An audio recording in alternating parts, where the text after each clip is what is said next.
औपचारिक रूप से आज के इस सत्र की शुरुआत करते हैं।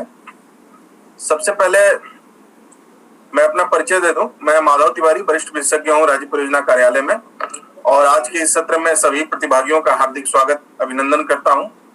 जैसा कि अभी आपको बताया गया कि आज का यह सत्र जो हम लोग इस वर्ष डीबीटी की प्रक्रिया करने वाले हैं, उसके संबंध में आयोजित की गई है कि इस प्रक्रिया से संबंधित जो भी तकनीकी पहलू हैं उनके बारे में आप अच्छी तरह से भली भांति समझ लें, ताकि उसके क्रियान्वयन में कम से कम समस्याएं आए आपके सामने और आसानी से इन चीजों को कर लें। सबसे पहली चीज जो मुख्य प्राथमिकता की थी वो ये था कि अधिक से अधिक बच्चों का नामांकन जो आपके विद्यालय में हुआ वो सारे बच्चे प्रेरणा पोर्टल पर पंजीकृत हो जाए। अच्छी खासी संख्या में बच्चे पंजीकृत हो चुके हैं, कुछ 2-4-10 बच्चे होंगे, थोड़े से बच्चे हैं। खास करके क्लास 1 और 6 का नामांकन अभी चल रहा है, तो जैसे जैसे नामांकन होता जाएगा आप उनको पोर्टल पे अपडेट करते जाएंगे, ऐसी हम उम्मीद करते हैं। दूसरी बात की जुलाई माह में ही सभी बीएसए के माध्यम से खंड शिक्षा अधिकारी और विद्यालयों को यह निर्देश दिए गए थे कि सभी लोग अपने यहाँ सभी पेरेंट्स का, सभी माता पिता और अभिभावक का आधार नंबर उनकी सहमति से विद्यालयों पे कलेक्ट कर लें। वो हम ये मान के चल रहे हैं कि आप सबने कलेक्ट कर लिया है। अब आगे इस प्रक्रिया को पूर्ण करने के लिए हमें मात्र 1 सप्ताह का समय मिला है। 1 सप्ताह में हमें करना है। बिल्कुल जो प्रारंभिक तैयारी विद्यालय स्तर पर होनी चाहिए थी उसके लिए पर्याप्त समय था और आप सब लोग तैयार हैं। अब हमें बिल्कुल युद्ध की मुद्रा में इस काम से जुड़ना है, दिन रात एक करके करना है। और इसके लिए सबसे पहले इसमें जो चरण है इसके बारे में आगे डिटेल में आपको बताया जाएगा। एक मोटे तौर पे मैं ये बता दूं कि आपका प्रेरणा डीबीटी मोबाइल ऐप आज इस सत्र के समाप्त होने के 1 घंटे बाद से प्ले स्टोर पे लाइव हो जाएगा। जिन लोगों ने पहले से उस ऐप को डाउनलोड कर रखा वो लोग उसको अपडेट कर लेंगे या अनइंस्टॉल करके फिर से उसको इंस्टॉल कर लेंगे, तो वो अपडेटेड वर्जन आ जाएगा। उस मोबाइल ऐप के थ्रू टीचर्स को टीचर जैसे उस पे अपने रजिस्टर्ड मोबाइल नंबर से उनके बे में जितने पंजीकृत बच्चे हैं वो बच्चे दिखाई पड़ेंगे। उन बच्चों में अगर किसी को हटाना चाहते हैं, नाम कट गया है या विद्यालय छोड़ दिया है, तो उसको ड्रॉप आउट कर देंगे, वहां से बच्चा हट जाएगा। अदरवाइज बच्चों को वेरीफाई करेंगे, उनके पेरेंट्स का आधार फीड करेंगे। इसमें ध्यान रखेंगे कि पेरेंट्स का आधार फीड करते समय जैसा उनका नाम आधार कार्ड में लिखा हुआ है वैसा ही नाम लिखेंगे, आधार नंबर डालेंगे, जेंडर डालेंगे, सेव करेंगे, तो वो खुद ब खुद ऑथेंटिकेट हो जाएगा। और ऑथेंटिकेशन के बाद उसको जैसे सेव करेंगे वो बीईओ के लॉगिन पे दिखेगा। बीईओ को ऐप के थ्रू नहीं जाना है, बीईओ को पोर्टल के थ्रू जाना है। बीईओ अपने लॉगिन से प्रेरणा पोर्टल पे लॉगिन करेंगे, उनके ब्लॉक के सारे स्कूलों के जो भी डेटा वेरीफाई होकर के सेव होकर के टीचर से आया होगा वो शो करेगा। उस डेटा को देखना है, उसको उसमें एक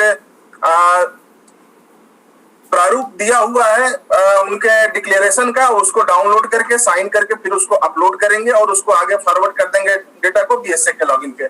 फिर बीएसए के लॉगिन पे वो डेटा बीएसए चेक करेंगे अपने लॉगिन से, उसके साथ उस डेटा को वेरीफाई करेंगे। वेरीफाई करने के बाद उनके लेवल पर भी एक डिक्लेरेशन फॉर्म है, उसको डाउनलोड करके साइन करके बीएसए उसको अपलोड करेंगे और डेटा को पीएफएमएस के टेम्पलेट पर डाउनलोड करके अपने वित्त एवं लेखाधिकारी को हैंडओवर करेंगे, जो कि उसको पीएफएमएस पोर्टल पे अपलोड करेगा।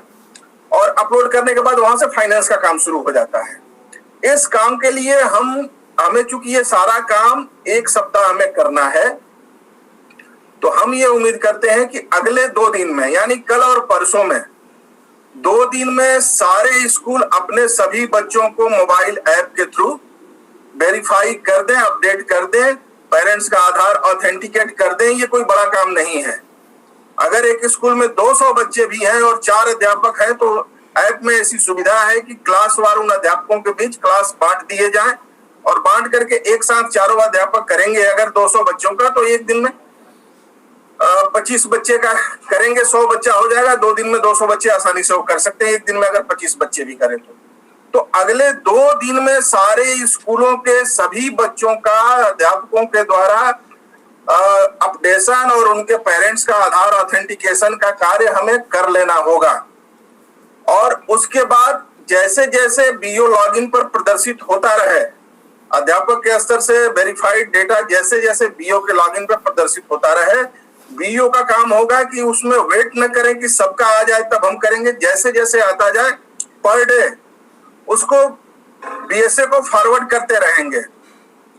और बीएसए भी इस चीज को वेट नहीं करेंगे, इस चीज का कि सारा डेटा आ जाए तब हम उसको वेरीफाई करेंगे और डाउनलोड करेंगे। जैसे ही उनके पास 5000 का डेटा आ गया, 5000 के बैच में उस डेटा को वेरीफाई करके डाउनलोड करके पीएफएमएस पोर्टल पे फॉरवर्ड करते रहेंगे 5,000 के लॉट में। तो ये काम पैरेलल होता रहेगा।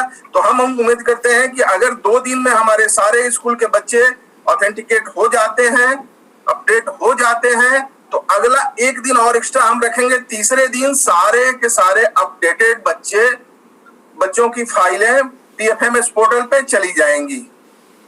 फिर पीएफएमएस को 24 से 48 घंटा लगता है वैलिडेशन के प्रोसेस में। 2 दिन उनका हो जाएगा, 5 दिन हो गया। छठे दिन स्टेट लेवल से कुछ प्रक्रियाएं होनी होती हैं, वो हो जाएंगी। तो इस प्रकार से हम 1 हफ्ते में कर सकते हैं, समय बहुत ही कम है। तो सबसे पहला काम तो यह है इंश्योर कराना कि हर स्कूल में एक साथ काम आज शाम से शुरू हो जाए और अगले 2 दिन यानी कल और परसों शाम तक सारे बच्चों का सभी स्कूलों में अपडेशन हो जाए। ये मोटे तौर पे हमें ये करना होगा और ये टाइम फ्रेम लेके हमें चलना होगा। बीओ का दायित्व होगा कि वो देखना शुरू कर दे कल सुबह से कि उनके किस स्कूल से काम नहीं हो रहा है, और प्रयास ये करें कि परसों दोपहर तक हर स्कूल के सारे बच्चे का अपडेट हो जाए। ये बीओ का दायित्व होगा। और परसों शाम तक सारे डेटा वो बीएसए को फॉरवर्ड कर दें, ये दायित्व होगा उनका, बीओ का।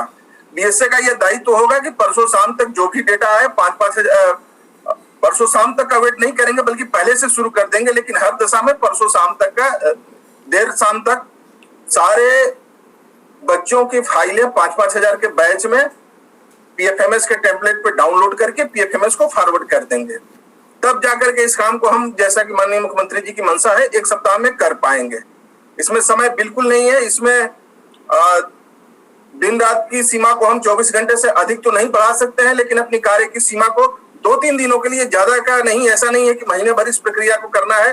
2-3 दिन अगर हम जूझ करके, बिल्कुल जिस तरह से इलेक्शन में आप लोग काम करते हैं, दिन रात एक कर देते हैं, एक प्रपत्र भरना, एक बैलेट पेपर चेक करना, काउंटिंग में जैसे आप करते हैं, उस मोड में आकर के जब अगर आप ये काम करेंगे, तो मैं समझता हूं कि शिक्षा विभाग से ज्यादा एफिशिएंट कोई विभाग नहीं है। देश की सबसे बड़ी डेमोक्रेसी अगर चलती है और तो उसमें सबसे बड़ी भूमिका किसी की है तो हमारे अध्यापकों की है। अध्यापक जिस दिन ठान लेगा उस दिन 1 दिन में सारा का सारा डेटा ऑथेंटिकेट कर लेगा। ये जज्बा टीचरों में भरना होगा, ये हम सबका दायित्व है। और टीचर इस कार्य को हम उम्मीद करते हैं कि 2 दिन में सारे स्कूलों का कर दिखाएंगे। ऐसी उनमें क्षमता है, उनकी काबिलियत पे हमें पूरा भरोसा है। इन्हीं शब्दों के साथ